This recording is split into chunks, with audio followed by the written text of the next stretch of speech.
Good evening, everyone. Welcome to another Tuesdays for the Poetry, featuring myself, Gary Dale Burns, and the poetry that I have written over the last 25 years of my life on this earth. It's been a long time practice, and I've been happy to share it with all of you and to create this digital record of these poems. Um, so we will begin this evening with currently reading. So I'm currently reading right now, among some other books, By the Waters of Manhattan, not Babylon, but By the Waters of Manhattan by Charles Reznikoff, a late modernist poet who did some amazing lyrical work that I am really getting into. So I'd like to just read a little bit from one of his poems. I don't have permission from his estate to read this, but I will just go ahead and share it in the spirit of sharing poetry. This is from In Memoriam, 1933, which came out in the year 1934. And this is the third part of the sequence of a sequence poem, In Memoriam. And I just like what it has to say. So here we go. The body is like roots stretching down into the earth, forcing still away over stones and under rock, through sand, sucking nourishment in darkness, bearing the tread of man and beast, and of the earth forever. But the spirit, twigs and leaves spreading through sunshine, or the luminous darkness of twilight, evening, night, and dawn, moving in every wind of heaven, and turning to whatever corner of the sky is brightest, compelled by nothing stronger than the light. The body is like earth, the spirit like water, without which earth is sand, and which must be free or stagnant. Or if the body is as water, the spirit is like air, that must have doors and windows, or else is stuffy and unbreathable. Or like the fire of which sun and stars have been compounded, which Joshua could command but for an hour.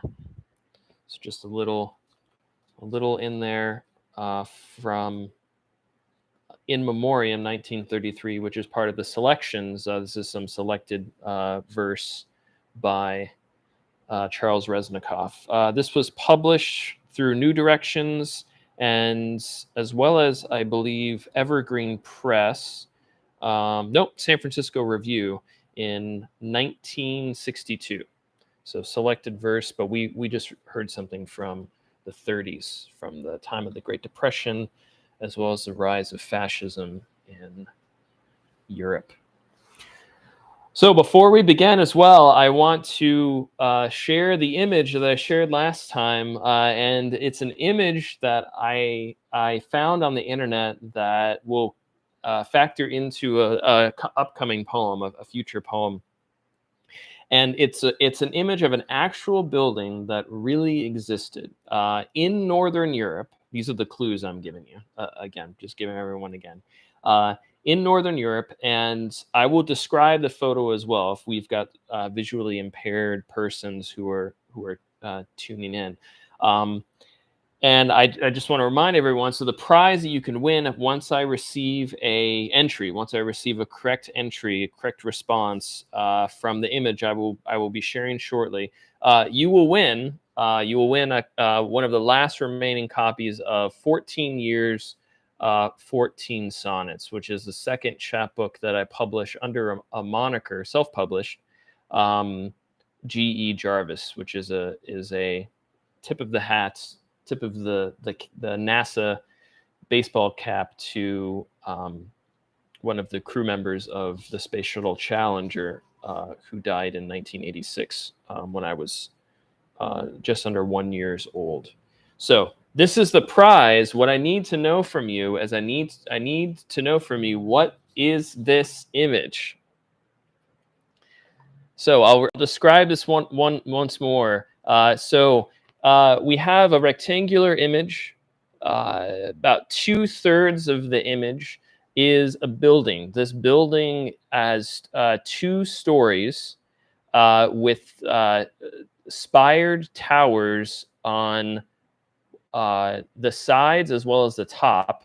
And then we also have a domed turret looking tower, which is the tallest of the towers that we have. We actually have 4 towers, and then we have 2 spires on the top of the second floor of the structure.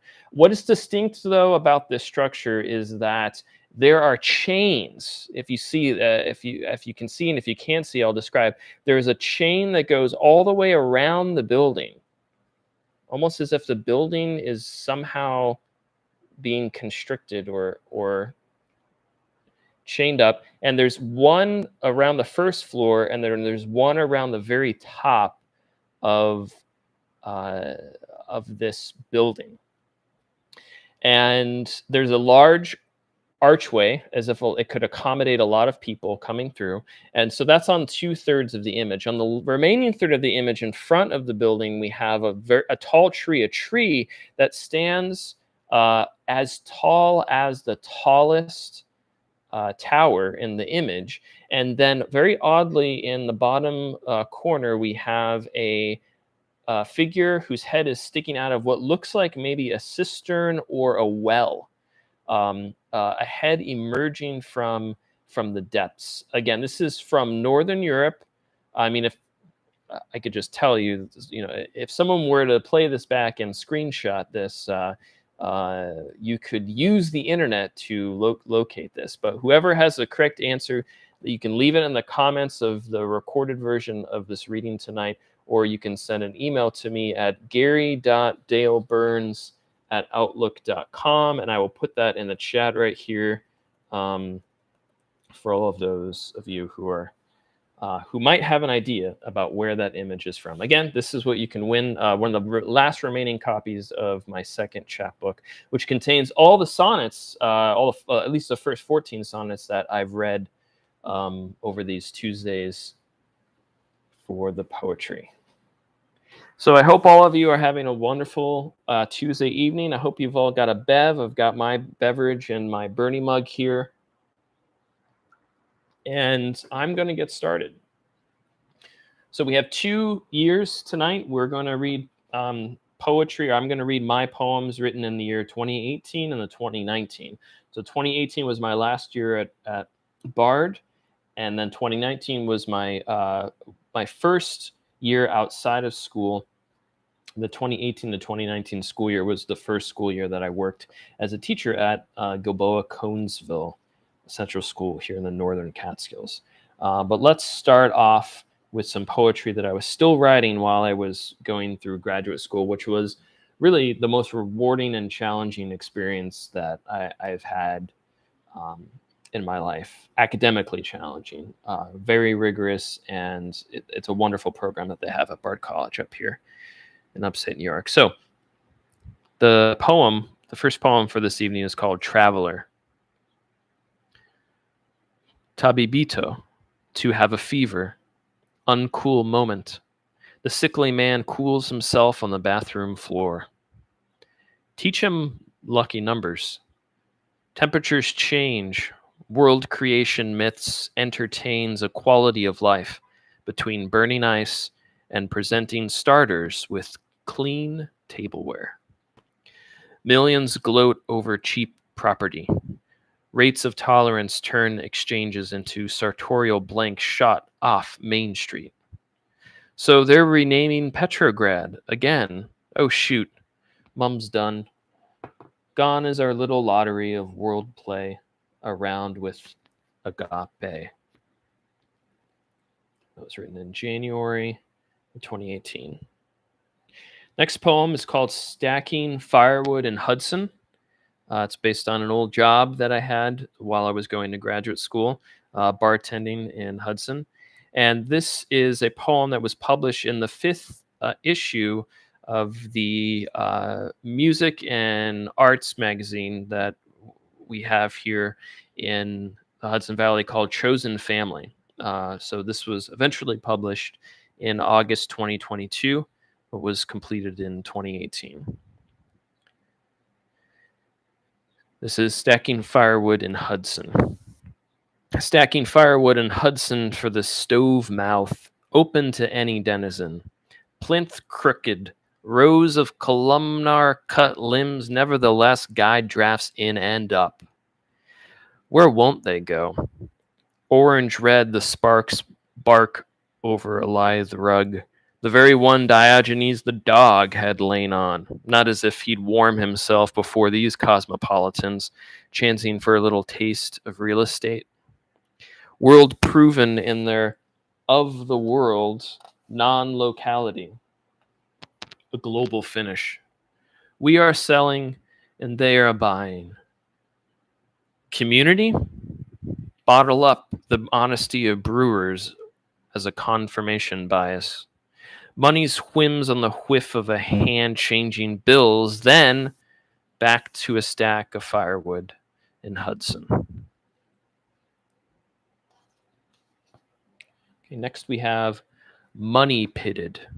This one is dedicated to my friend Derek Smith of Constellation here in Catskill, New York. I went through the video game. No, you misunderstand. I went through the video game without attachment to progress or completion.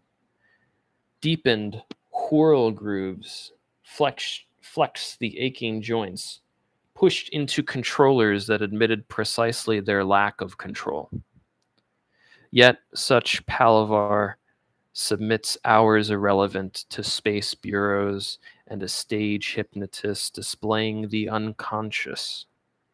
Short sessions with him, on whom I can depend, to tap the alternative unrest through this 1850s hutch, money pitted, awaiting cave-in, but he'll opt out from under on angel wings, his love ablaze, wax stripping, to eventually ground him, as I, in the real world.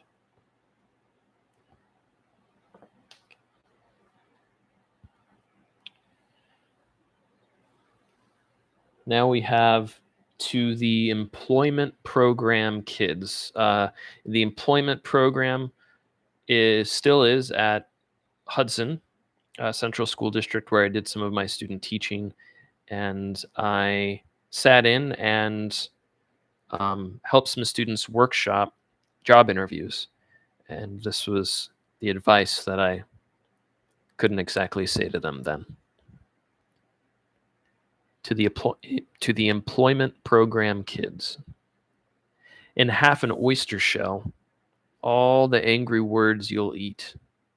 Brush away crumbs off table for sweeping heads to collect their minute and particular essences, their ness that never leaves you, always up to bat when the field is the plate. An anarchy like this predates any kind blank. Bivalve working between kitchen and front of house. Slack interaction goes taut. What were you saying to the employment program kids?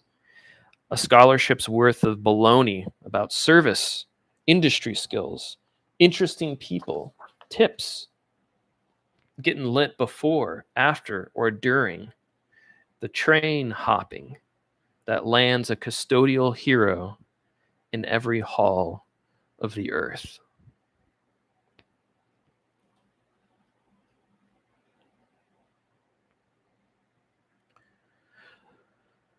The overthrow of history. Nose taps and finger snaps, an order of operations. The overthrow of history cannot be also linear. Verticality and open arms make an appeal to present time. Otherwise, we lay out like granola on a tray and roast upon the spit of every fasted day.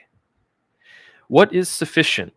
Something blasphemous in a menagerie of prayer flags. as if they could anoint the wind that rolls like a millstone through each alleyway darkened. What is necessary? Prayer, certainly, but also the confusion that borders on land granted to intellectual anger, furious and dancing to another day's tempo.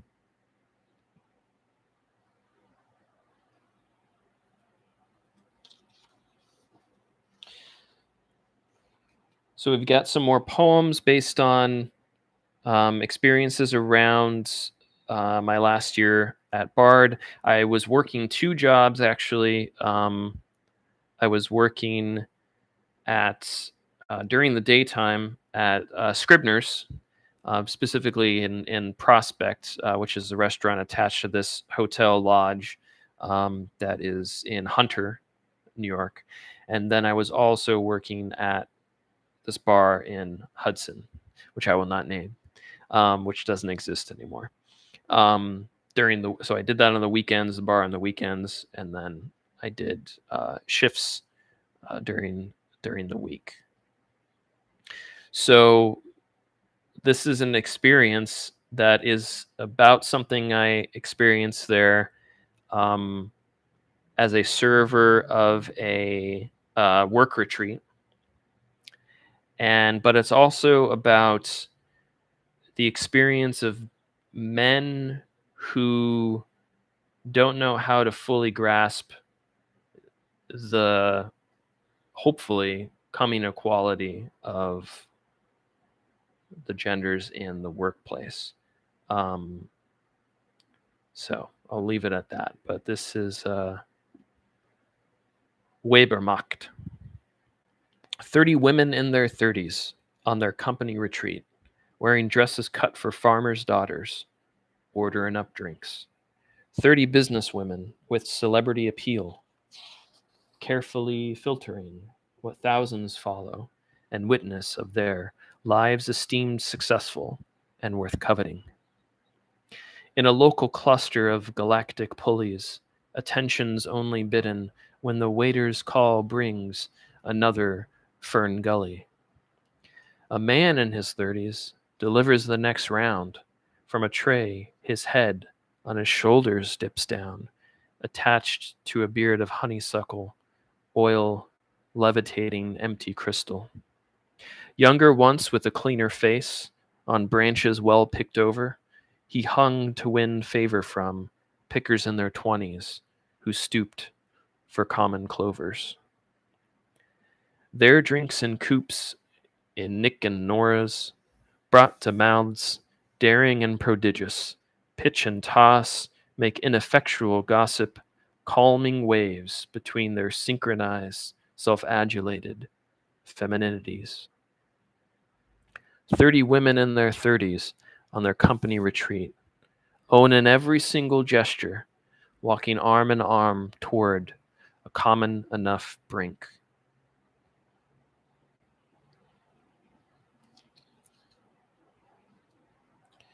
Next poem is an Easter poem called In the Good News. Glad tidings, give us a wave. Blue moon of March, washed up on shoreline of fools, but no man is, a teacher once said, if the astonished anger that meets them in the sand rolls back out to sea rather than lodging in a heart of vaseline. All this besides, hello! Reconcile with adversaries and greet migration miracles. Searchlight finds Mr. Oga. Among the several thousand is afloat in a Vatican boat. Whatever rises from the sacral depths skims our topmost truths and occasionally is a fish in the good news.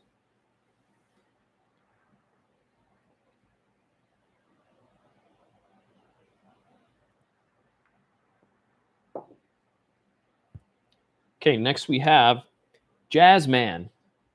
And Jazzman is for my neighbor, Richard Sandler, a photographer and also a saxophonist who plays his notes over Main Street often.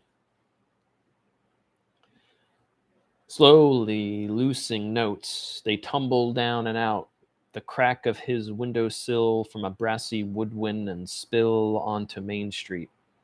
Caught between rattles of motor percussion and sirens beckoning not but screaming towards sailing vessels, hollering kids. His jazz of late afternoon is softening. The light plays off his pearled keys and gives our eggshell walls color.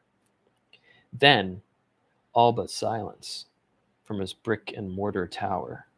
I take up my strings, and most unlike a lutist of lost wisdom, with English feet, send my own pigeon notes off into the guttural twilight, where a liberal imagination courts untamed despair. Jazzman, play again soon, that we might hear a lilting run above this concretizing rhythm.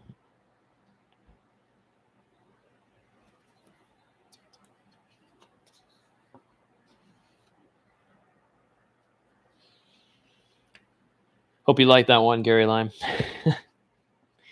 Jazz has been, it's been a big influence on me. I was at Walmart earlier today, had to get some tires rotated at their auto center, and they have vinyl records that they sell at Walmart now. They have vinyl records, and wouldn't you know it, I looked in the vinyl record section, and among Billy Joel and Van Halen, and as well as newer stuff, they had like 4 LPs of John Coltrane's "The Love Supreme." And I was great to see. I was like, oh, you know what? Maybe some kid with a turntable in upstate New York is gonna, on a whim, be like, "What's this?" and pick up a "Love Supreme" and maybe get into jazz. Who knows? Well, I wouldn't say they sell Coltrane vinyl, but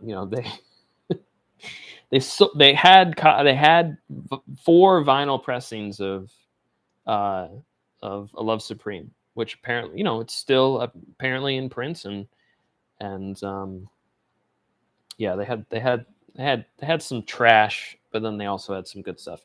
What they did have that I liked, that I almost got, is a double LP of the soundtrack to the Weird Al Yankovic movie that came out on the Roku channel, starring Daniel Radcliffe as a fictionalized version of Weird Al Yankovic. One of the funniest movies, in the last 10 years, definitely. So here's a humorous poem in that spirit. We've got the empathy machine. The empathy machine. How do you teach empathy? Can you teach empathy? Well, what if you had an empathy machine? Here we go. Bought a raffle ticket for the empathy machine.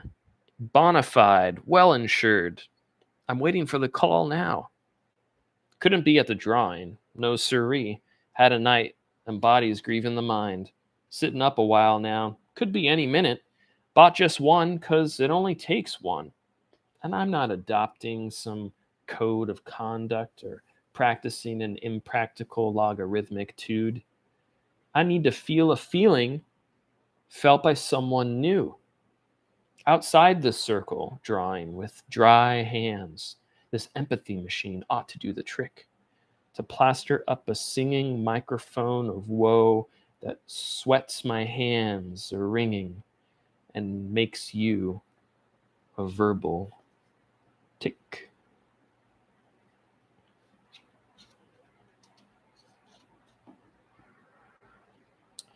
That one was on empathy. This one's on art. Anything and art. It's a bit of a critique poem. Anything in art. Any words collected, a book. Any song, music. Any record drawn, saved. Many things are not.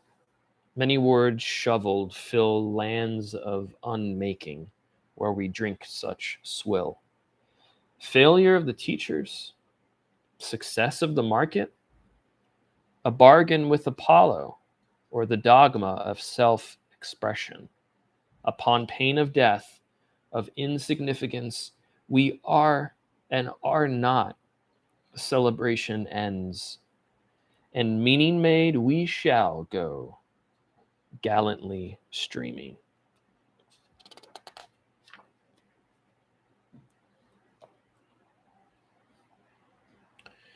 The next poem is called Grandpa's Hammer.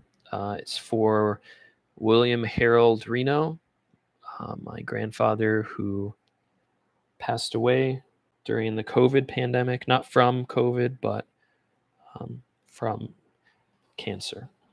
This is for him, in memory of him. Grandpa's hammer, square with a nail, comes down to the frame for another bedroom wall. Their house a shell. My mother and aunts lived inside as the kingdom grew quicker outside. By the holy ratio of gospel, by reference manual from library shelves, it came to pass that the work would continue. Grandpa's hammer, its own construction company, a mission of converting materials into rooms for prayer, study, and grandsons running around wildly.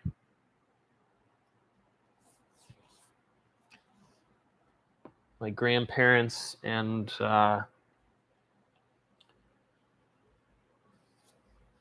they were there for my brother and I.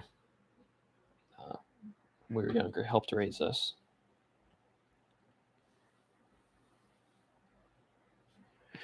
A dark aura. Almost felt a surrender to calm nerves, steady digestion, ample sleep, decent deeds, socializing. Crawling out of a dark aura in a little under one spring break to discover snow frayed, a place where I cannot take hold. So throw me back in the galley, back to my destiny, back bending for the black rock of redemptive suffering.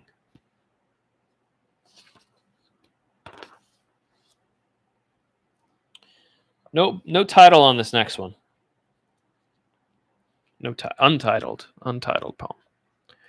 Referencing the preternatural way you slink past everyone's perception of you, like a painted nude on a skin tone dress.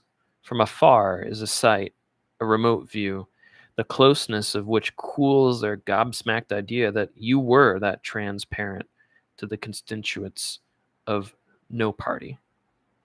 This was an illusion that's now trapped in a poem to elude you. So I can't explain that one.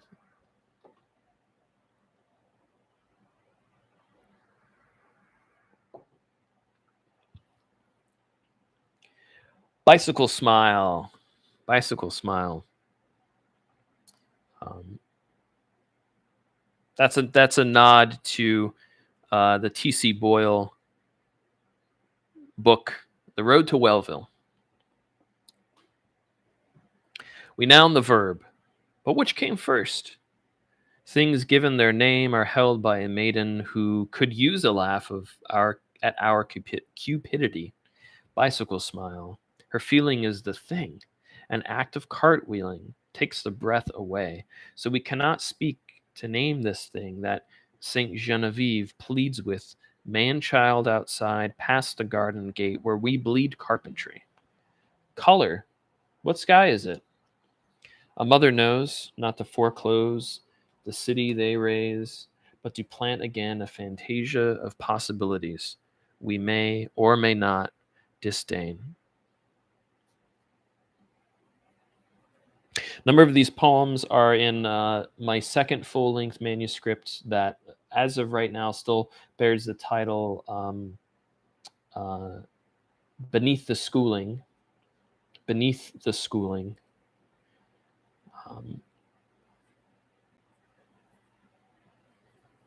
But not many published from the manuscript, so not much interest yet. On the Christian Rivers.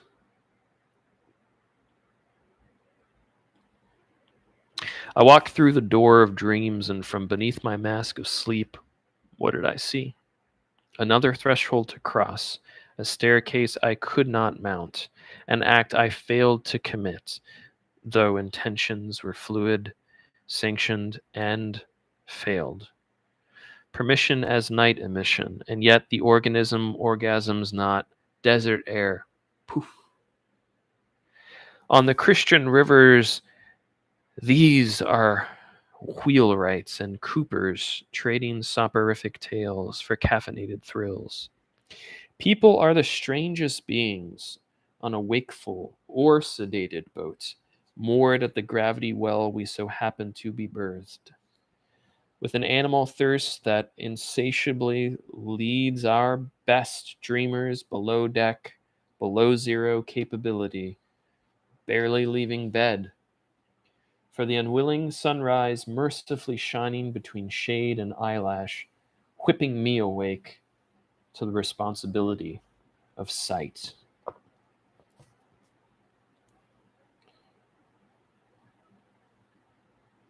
Do we ever think about that, the responsibility that we have if we're able to see, if we're able to have that perception of sight, to feel that we might be some things to shield our eyes from, might be some things to open our eyes to. Okay, this is it. Energy crisis solved. I got the answer for you here. The creation and destruction of electricity, hum, of fan and ambient drone amplified, illumined objects within reach.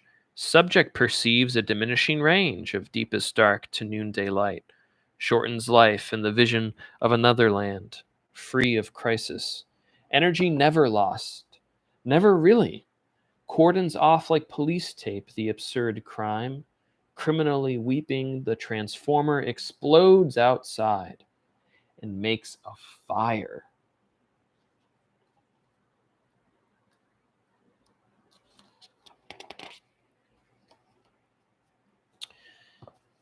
Inner Looks. Inner Looks is the next poem. I'm pretty sure that this also was published in Chronogram, along with another poem of mine that was titled "Older Male Friends," which I read last time. But I might be mistaken. I'll have to check my records.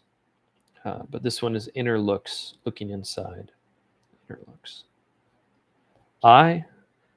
I told a lie. Deep joy, buried deeper, fresh grave. Or garden, not sure, or surely not the evident feelings I have had for sale. Make of me a dead estate with blooming, as a flower to eat or wilt in the light of this day. I cannot share again without askance inner looks at my price tags.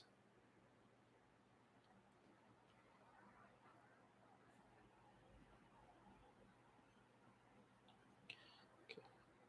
Next we have the wedding dress. The wedding dress. The wedding dress that you made that isn't yours is a kind of flag, a standard of an army of some republic in your country, hangs on a hanger sheer against the door of our awkward closet, never touching the floor. I salute it in the palest morning, recite my solemn pledge with sincere intoning. I brandish wordy firearms to protect the opaque vanilla, silent and long resident. The dress remains, may even remain, after the coup that ousts me from you, or you from me, therewithal, as Poland was, by centuries of foundings, thusly burned and raised again.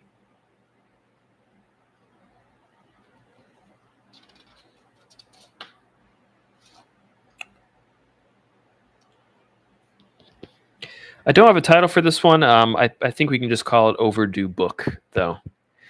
This book is overdue, and it is the first I am privileged to borrow from the institutional library. Can we forgive me? Let me first feel the useful shame which lodges a short stay that leaves a deep mark, as we do on ground so very occupied. Arcane speech may leave itself at the door, like the shoes of an undertaker in the house of the living. Let me up. I have to return to my alma mater with Paul Celan selections, where I read The Meridian amazed. Something to check out there. There's a book recommendation in that poem, and that is The Meridian Speech by Paul Celan. Certainly one of the greatest post-World War II poets of Europe.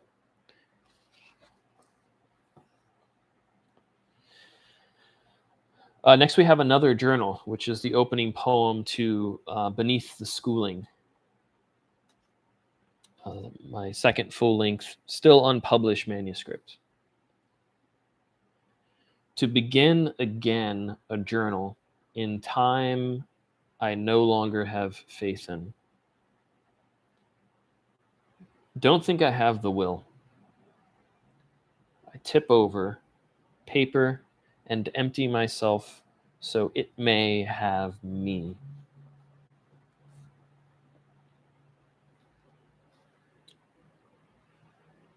So we've got another journal. Now we've got journal excerpt. To find between prehistoric flights,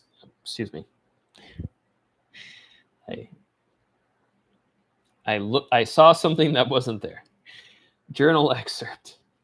To find between prehistoric ginkgo and perhaps more recent honey locust, my parachute dangles me over the earth again. To watch the Sundays notch without purchase, taking the lion's share from the Christian's hands, putting down a body, soar into clay beds, erecting a record.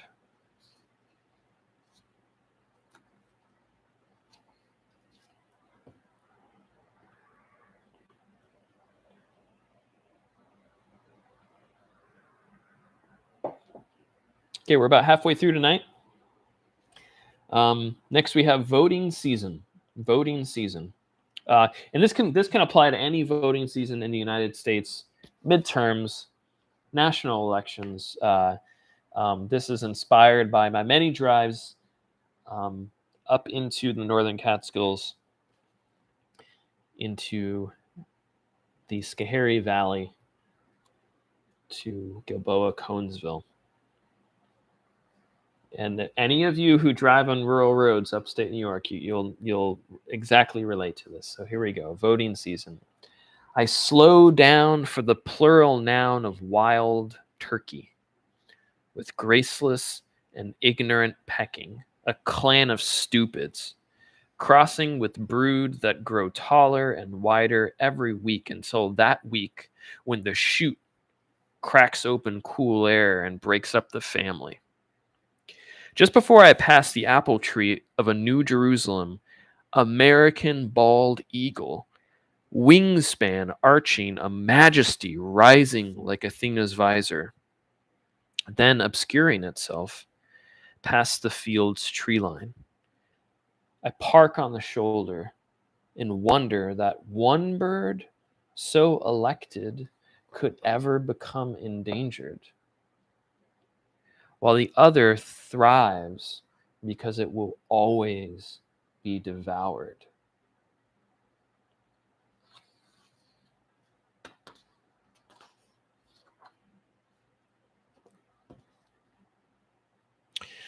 Appropriately named innocent.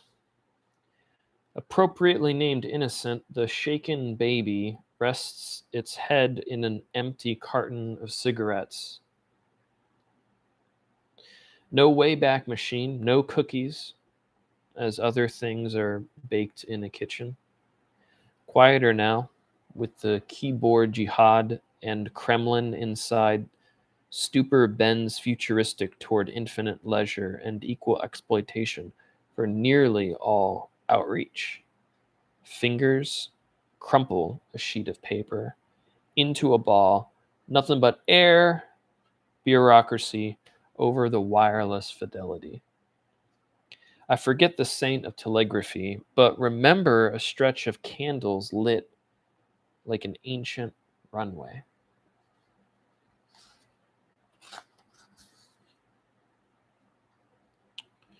Okay, we've got the last poem in the 4th volume of my poems. The 5th volume has actually only been just begun, so we're going to be reading from workbooks next. I need to do some catch-up work, but we're going to be reading from workbooks next for the rest of the evening. So not so finalized. Some of what I will be reading from, I maybe have things crossed out, other words written on top of it, but I'll do my best to give you the spirit of it all. And this next poem is one of the diamond body poems, or as I recently renamed it, the rootless poems. Rootless because they have not rooted. Rootless because they float. Rootless because they're seeds of unknown plants. The woody, red-crested laughter bobs side hop to side hop up the bare and branchless reservoir tree, out and across the old library, where children of children of children of children of the town at the bottom of the water compose fairy tales without the slightest trace of irony.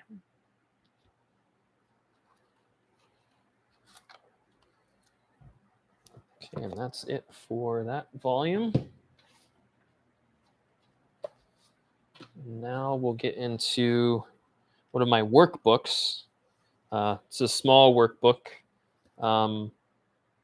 These contain poems from May 2016 to 2019.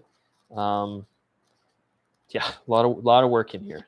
A lot of work in here. Even this is a special thing actually. Now, I don't know if you guys can see this, but it says from Aeneid, Book 1, translated by C.D. Lewis. I recorded all my favorite lines from the C.D. Lewis translation of the Aeneid. Daniel Day-Lewis's father, by the way, C.D. Lewis, who was an Oxford professor of poetry as well. So I'm actually going to read a poem inspired. It's a multi-part. This is a 10-section poem. It's the longest sequence poem that I've written, and it's actually after C.D. Lewis and his reading of the Aeneid. So there's a name for this. I forget what it's called in Greek, but I'm taking his version of lines from the Aeneid and recasting them and reformulating them into my own kind of reading. This poem has, I think, a lot to do with masculinity. I've been trying to explore positive models of masculinity, and this is an attempt at one of them. And the Aeneid it certainly is a very masculine poem, and there's a lot of women who suffer in the poem. So what's interesting is that the title of this poem is taken from the fact that Wonder Woman, the Gal Gadot film, did some filming on the beach of Palinuro. And the beach of Palinuro in Italy is so named from a figure in Virgil's Aeneid named Palinurus. He is a soldier from the Trojan War who, if you guys don't know, we have people often say, oh, the Aeneid is the Latin version of the Odyssey. And in a way it is, but it's an answer more so to the Odyssey. And it's also trying to look at um, this figure of Aeneas who is a Trojan. And as the Odyssey as the Iliad, shows, Odysseus and the other Greeks, completely destroy Troy. So what happens to the survivors? The idea is basically what happens when your entire civilization is destroyed. Your structures of hierarchy are destroyed. Your ideas about your value in particular as a man for Aeneas, and when all of a sudden you are rootless and you no longer have a home. So the journey and with Odysseus or Ulysses in the Odyssey is to go back home. He destroyed someone's home, though, Aeneas's home. Aeneas is trying to find home. So I identify much more with Aeneas because home is something that I do feel like was destroyed for me, or hasn't ever really existed, and I'm never quite sure where it is. So there's a lot to this poem, but all to say that Wonder Woman was filmed on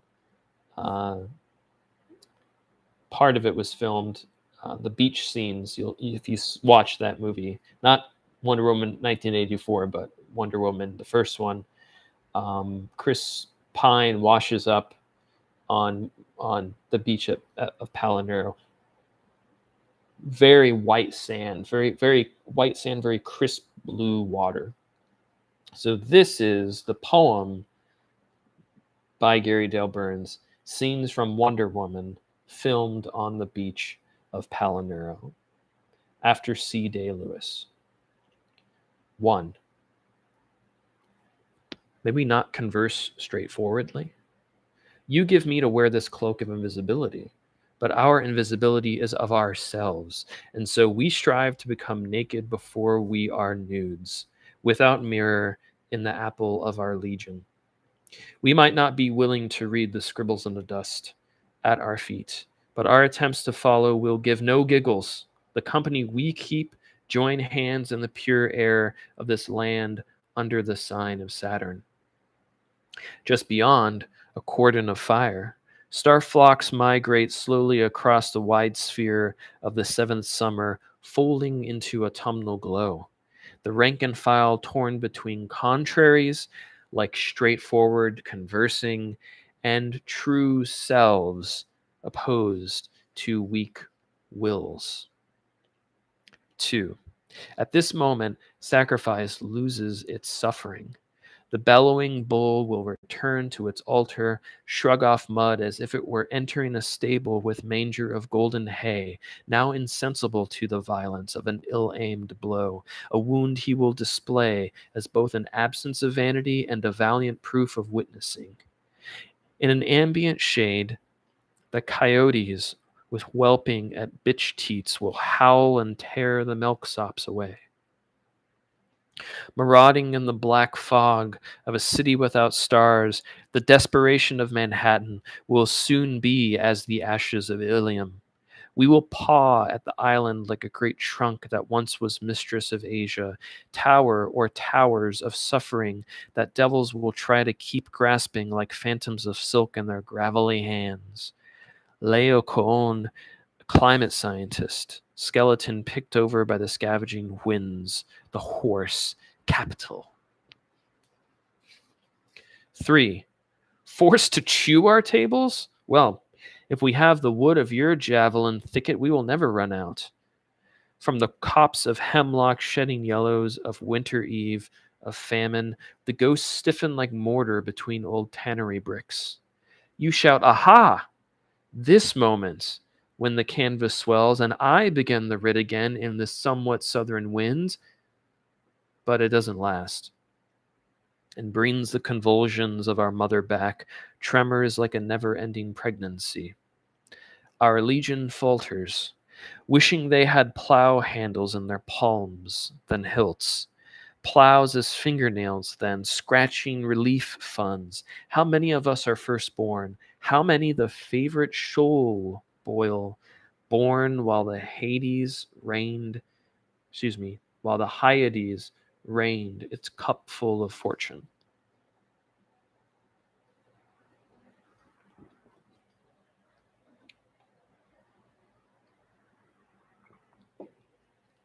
Holy waters turn black and wine to blood.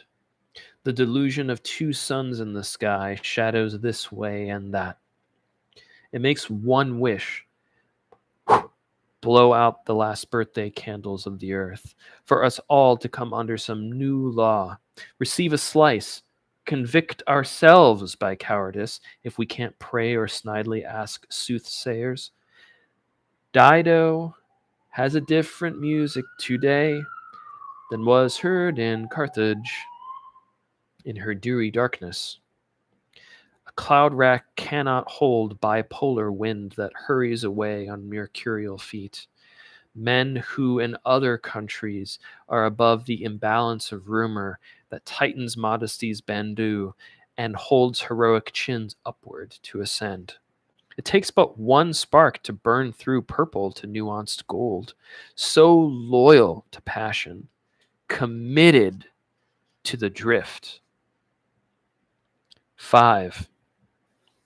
Laughing at others' misfortunes, like a cheap provincial, you follow, try to follow, to close the gap and make it so no light passeth between you and other men's mouths. Figuratively, of course. O Palinurus, how the boxing gloves of heavy contention pull back and affix themselves into hollow, toxic masculinity. This oarage slices through swell after swell, pulsing under the ragged rain clouds like a Nordic vanguard, mast made a quivering as in Victorian romances. One age, she a purity, another a madness, another a vengeance, an other comet long-haired, sign of significance, lay Palinurus down, 10 count, and bring the legion round. See if ventures will keep digging at Crete's puzzle depths to find or retrace through the iron filings of her own dead city of. 6. Under her authorship, Sybil via Diophebe, a native groomed a forced marriage. Wide mute leagues of shady rape apologists cite Tartarus. Can the course of fate be swerved by liars? Above reproach none to be, yet many BMs are, where has been the name and address of justice's verbiage. Catalog of retributions, mail in orders, but deliveries like a seed of fire from sources celestial passes through customs of atmosphere, less and less without taint of searching thereabout. Inspect what? Foot back to Gory on the cover. Is it Aeneas or Anchises on the Cyprus horizon? How the child of the man finds his own level and steeps low before the unknown loss of a country's heart for a country's head. What more need be purged if government is a medium and a river like Lethe is no atonement but runoff from upstream cultural amnesia, from some Elysium make-believe? 7. O Muse, you fickle and flippant Ariel to the Prospero of this planet island. Spheroid, mind you, who in the theological ancestry of my forebears was once this Prospero king, not the ghost, a man like a man. O lovely, errant muse, let me sing from the back of my throat about a great spinning top. Little dissidents lashed when this country colony, despite crown loyalists, cried out for the love of postage and put ink to paper. Great Ganesh, Glorious doth, leading with reading, and sowing a crop of cold steel, speak through me about how the kids gaped at the gyrating top, the revolution, the preview, rebellion and civil war, and my hand raised to my breast every weekday, trying to listen to myself say, indivisible, with questioning belief. O Muse, gift of some higher purpose, lest we forget, you come and go. And if we aren't receiving, 8. Bureaucratic heaps of buzzing, but no honey. Autocratic speech of growth. It's a tumor. Oligarchic rifles in duck blinds. We're the ducks. Democratic apologies, as if Pericles had been CEO. Federalist hands folding call after call after call. Free press gasping for funds like pinched balloons. Reality TV gland secreting civic breakdown. O Muse, please return like a predator to prey, unsex me and recant glottal stops, bite down and x-ray my teeth. I have no extra set. Shipwreck salvaged for the holds themselves, paradigm shifted because the world turns on a dime bag of manna dropped from the transmitting sky.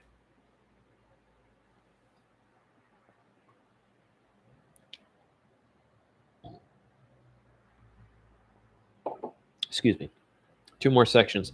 Section 9. Latium will keep its tongue, its name, its tradition. The victor folding sword over sword. Has this mercy shone in the light of our blood? Moons as neap tide, as radio carbons are dated within centuries. Troy's gone. A boy needs permission from his father to become a man. Passage is a death.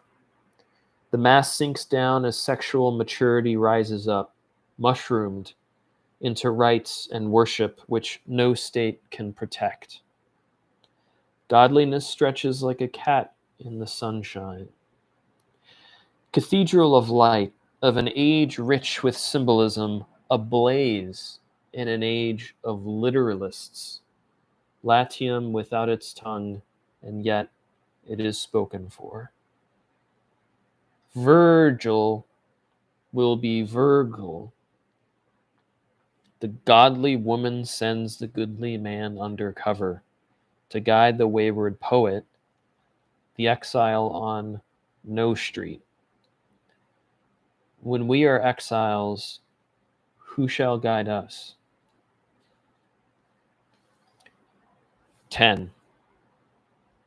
It's beautiful and terrible. Longinus wrote sublime. That angels can't be atheists, even the fallen ones.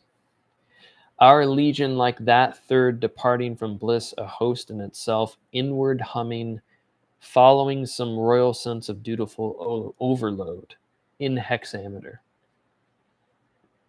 We see the variance of today's truth. Smash not only the patriarchy, but suffuse its powerful sway with a gate that walks back the double narrative of Sir Orfeo. Eurydice recovered, except this time she'll stream her selfies, become her own queendom. This whole poem forgetting we've one stone heavier. We weigh more and need to pay for our mass. A mother's dove from Juno or Venus. Pull a double day up off the shelf, an anchor of spermatozoa. We are taken or wish to be at the point of death, fighting for a city that solves this with a broadcast, all receive and none reverse on film.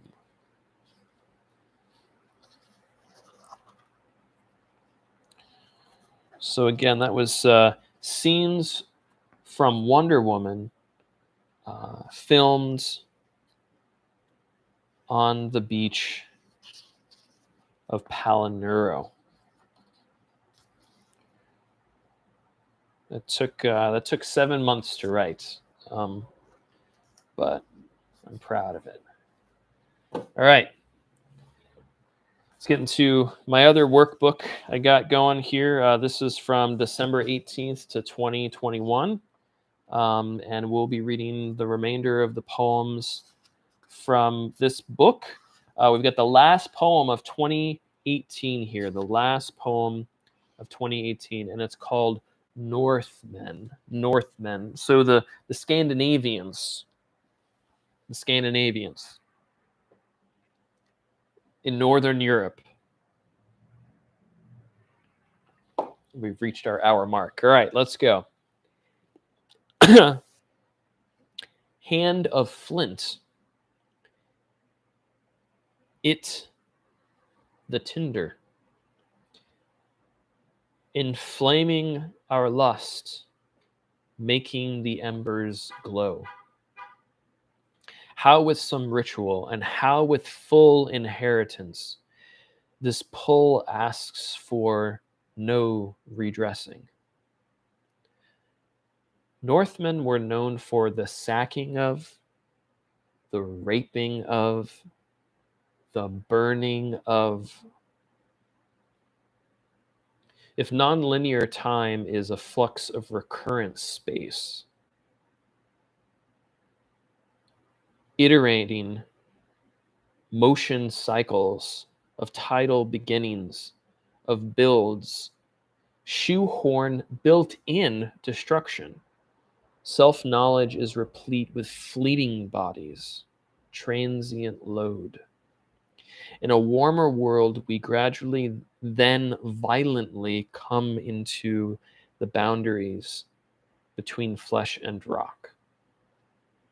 Then calm and waste. As smoldering ruins cool, red hairs are mollified and smooth, and a spark is the last thing we.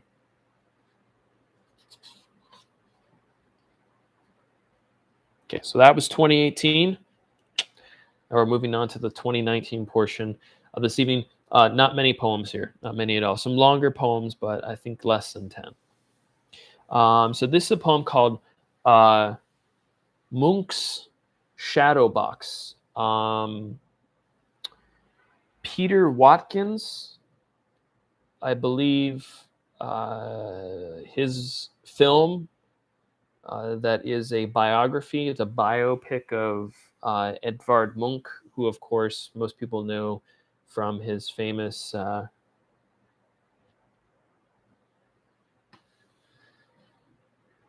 not Home Alone, but The Scream. And he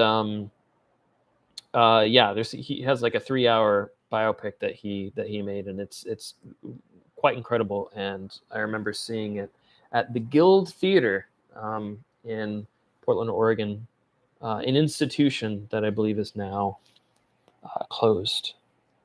So this is kind of about Edvard Munch, and I don't know. When I saw the movie, I saw a lot of myself in it. So I'll just leave it at that.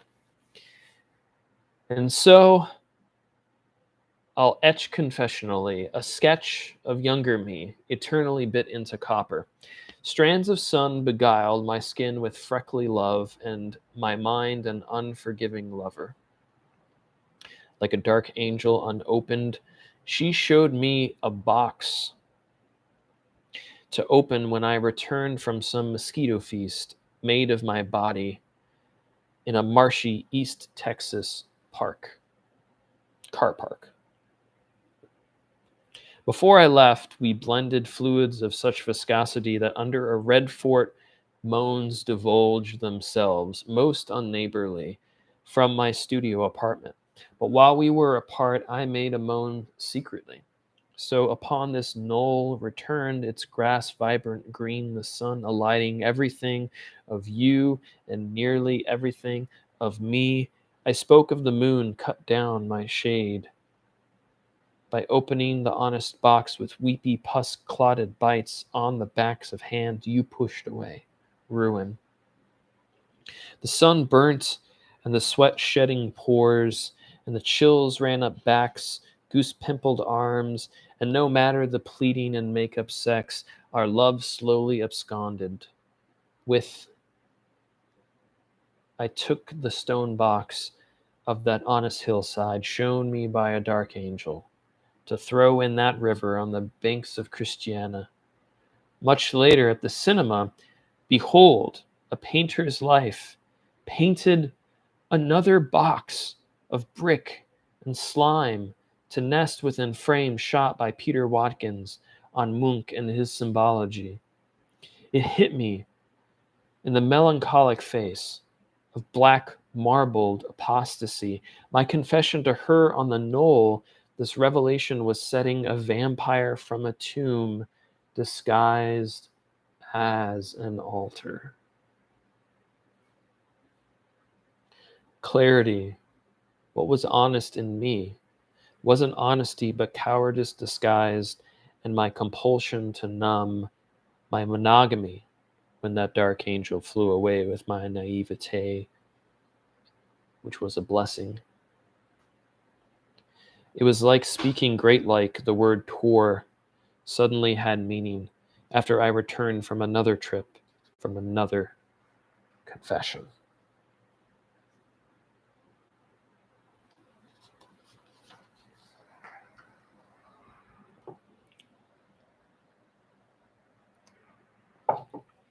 Okay, this next poem, explicit warning. Explicit warning. This live stream is not barred to minors watching, but it's not for minors watching. So this is a sexual poem, but it's also about, I think, the sexuality of the heterosexual man, and in culture, sort of the relationship that this heterosexual man has with his genitalia, and how there's something about, I mean, we know it. There's so many jokes. There's so many jokes, and there's so much commentary about this member having a mind of its own, or being a kind of force that supplants the rationality of the mind or the wisdom of the heart. The heterosexual male genitalia being a place of lust, of power, of potentially destructive power, the association with acts of penetration as a kind of violence. So this poem is a little more lighthearted, and it's about the rational side of heterosexual male and the irrational side, the loving side, the careful side, and the erratic or the lustful side. So it's a dialogue, and so this is called Dialogue of the Dear Man. Dialogue of the Dear Man. Base, sir, it is base. But of course it is. Penis abuser, stand down. Prefer a lay anyhow. All right, another side. Yes, one ought to switch hit. I mean, to be fair. To middling, you mean? This is your temple, unmade. The hard rock returns again. And what is it you build? A tolerance for lonesome blues seem not so blue. Yes, quite raw and red. Figured you were wiser. No more so than a graham cracker. Keep it together, man. Ideas as long as I can. Jesus, the organ suffers. And so I suffer with him. And so you desensitize. It's the only muse to visit. How, sir, can you be sure? Because it raises up from inside. Same for demons born. Ah, what a literal spin. No more than yours. Just wait to see my boon. You grant too much. You grant too little. What does that mean? Bodies by the Sex Pistols. Reference unsound. My waist is my own. Yet you populate a space. Earth keeps its ground. That vulgar display? Only a little shame. And why do you say? A twinge in my solar plex. Well, there's the rub. I thought you'd have us abstain. My meaning is your tiny pain. Outside of a birth ward? More so as a sleep aid? Well, he's easy to awaken. But the blues never fade. Nor the red veins. Let throttle release. Don't I need a squeeze? It isn't merely fructose. These vitamins are chalky. You know what they write.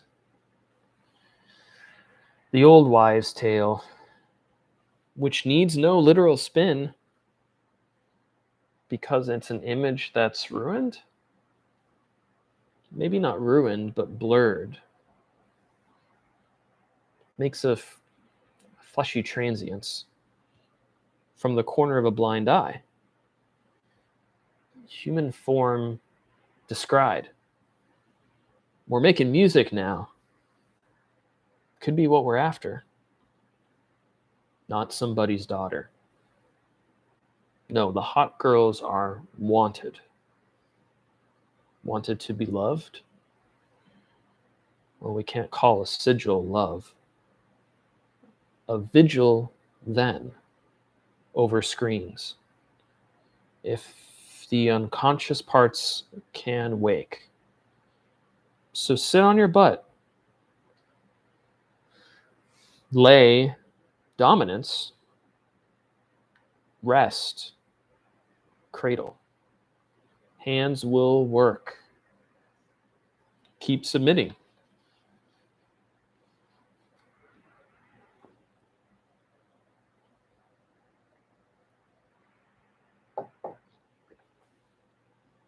Okay. And if that poem was baffling to you, here's a poem called Baffling, which appeared in Quarantine number 4, published by Mrs. William Horsley, otherwise known as Matthew Thurber, who was a one-time local up here in Catskill, but now makes his home back in the city. He's an amazing comic book artist and illustrator, and I was happy to have this published during COVID in his Quarantine number 4 theories. Maybe he still has copies. You could get one. It's baffling. Isolation everywhere. It hugs. Break it down, Gary. Slow acids gnaw into a groove. Danceable line on the printmaker studio floor. Heard of bug music? Believable in its logic. Sawing air, saw something beautiful and cut it down. What else to go down? The cynic slicks back enough lime and hair. It wasn't that baffling. Once to each their own, laws made Properly, said the AR at school, is the current standard Americanism phrase like a dope fiend's flag colored cool. Wrists under oxystone, questions sidestepped. It's an intellectual lockdown.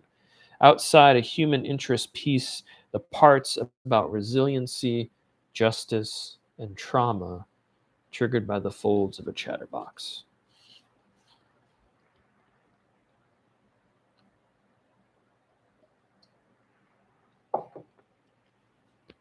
Next one's not like explicit, but it is about my first girlfriend. Lair. I remember her black silk hung from the golden handle, her dark polyester strung around my brass doorknob. A cult sign outside my, her, lair, no dictionaries of symbols list. Boyish sign any secular, illiterate fool would halt to read, pass over. Temptation sprung against my cotton blend. She pulled me in. We pushed on, sheathed in gear. She began to study geology, months before freshman year, and months after my whole strata shifted, tilted up, open fleisch through the ocean floor. Sure, I became a missionary after all, serving in a delusional ward. Lair held us, Polestar, kisses, and I love yous from Vulcan's mouth, the perfume paste of sulfur and mercurial swells of a shared orgasmic ancient lake. My body hoard my heart. Pop goes the bombs of Baghdad, lobbed out of infernal love. Small explosions, fireworks outside, in while the firework stands still, stunned. Before she walked off to college, where I jumped, had to jump off too.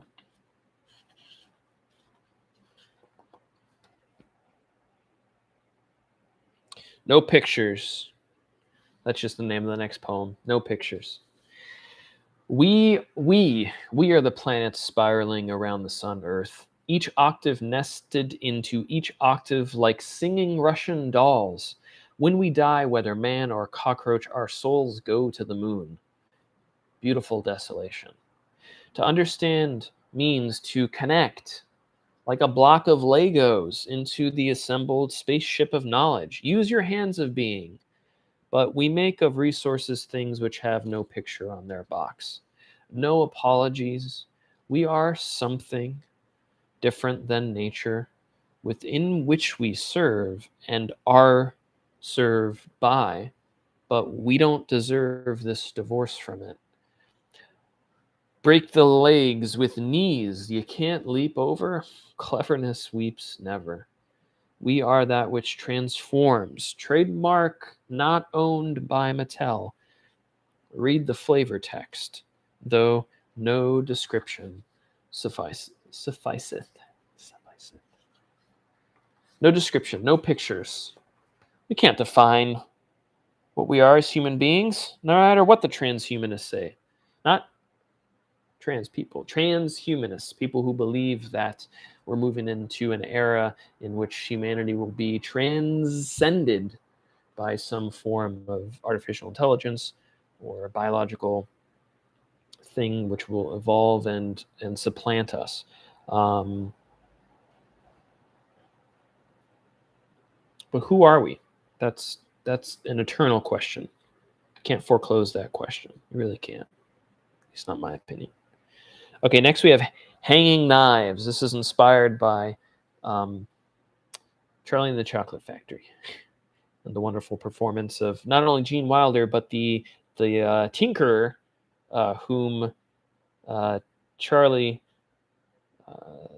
comes upon outside of Wonka's factory, and it's very creepy. If you watch the movie, it's this very kind of dark, foreboding moment, which colors part of the colors in part of the shadows. in that film. So, hanging knives.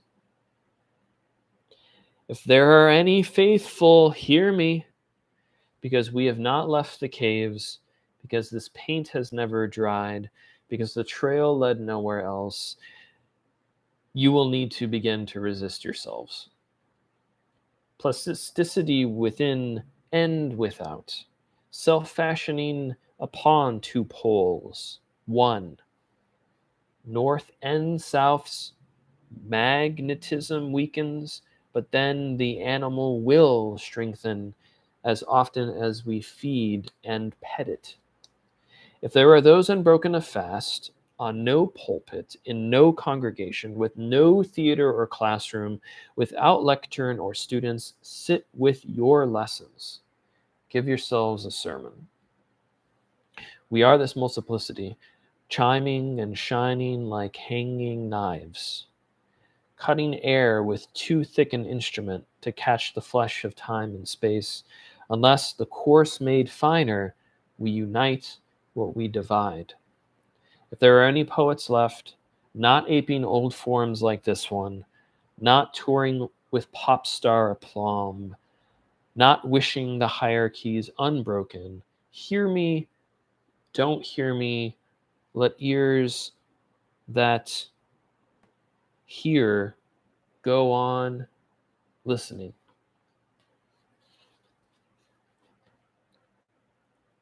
Almost done, just a few left. We've got YOLO / H2O. You only live once, an adage for a dying planet. Not dying, just sick with influenza of fear, or the distilled venom of centuries of human existential crises. But what about reincarnation?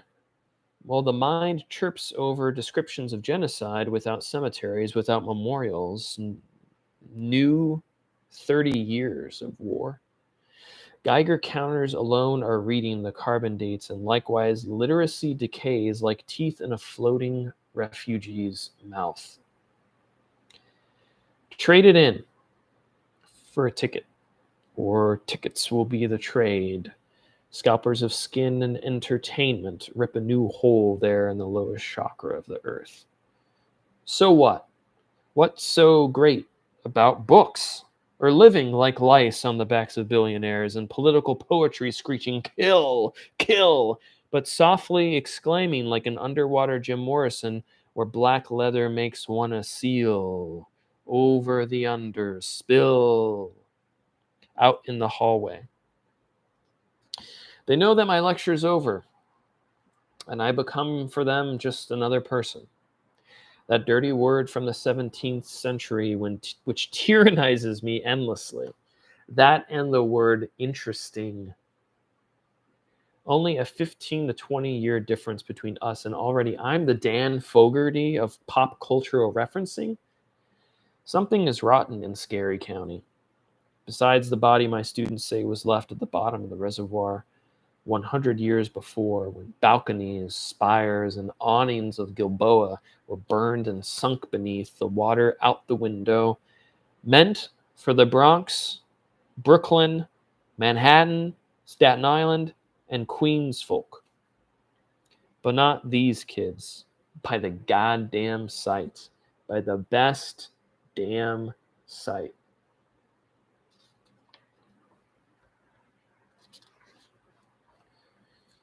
Okay, lastly, we have two poems. Losing at Chess is the first, and the other one is called If It's You I Like, which is a nice little tribute to Mr. Rogers. Losing at Chess. At the end of each school day during my first year of teaching, I played myself at chess and lost over and over again. Each time trying to find the strategies of winning, seeking something in the losses that spoke of a route toward that kingdom where all these little pieces had reality and real stakes.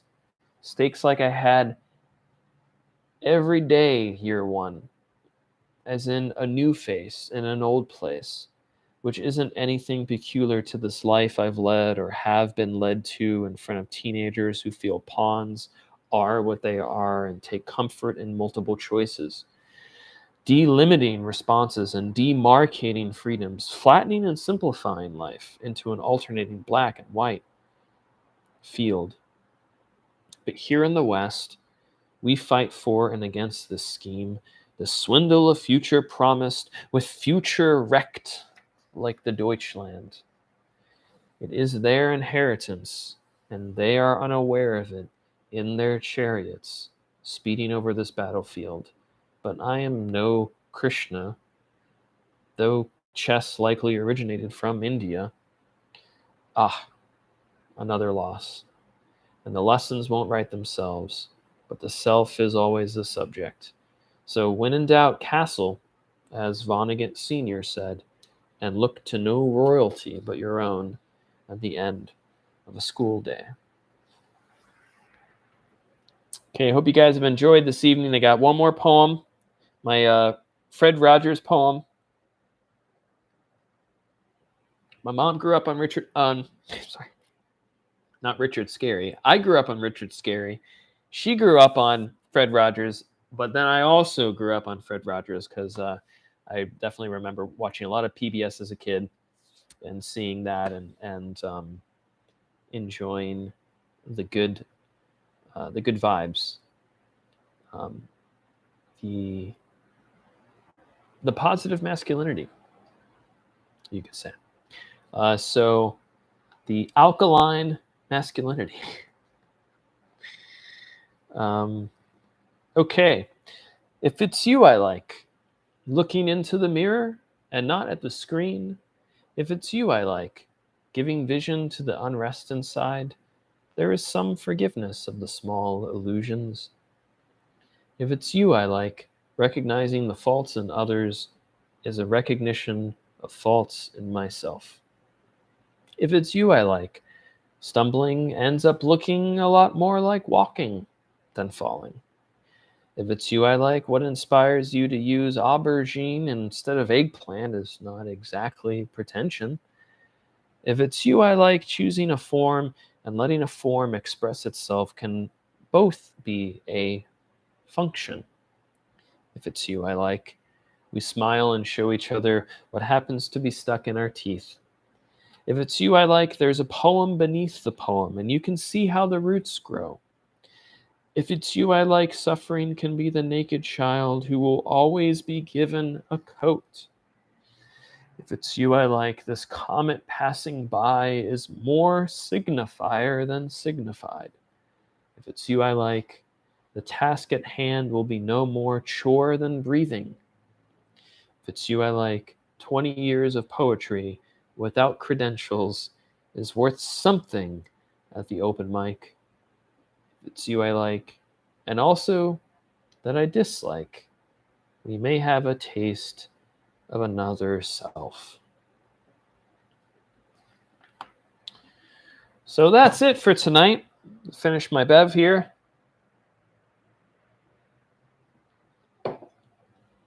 You've just joined us for another night of poems by Gary Dale Burns. Next week we will have poetry from the year 2020. We are entering the pandemic years. We have entered the pandemic years. We're still in the pandemic years, no matter how much we deny it, or the government denies it, or the economy willingly denies it. It's people are still dying and the sickness is still here. And how does that affect poetry? It does undoubtedly. So just like all world events, will affect the poets, and the poet will respond, hopefully, if they are alive and writing.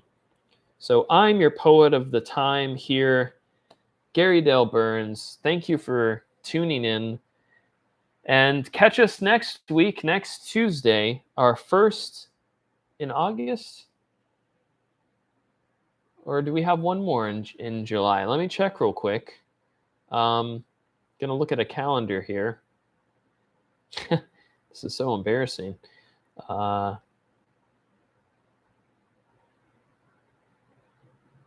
Gary Lime, you got my back? I don't know dates right now.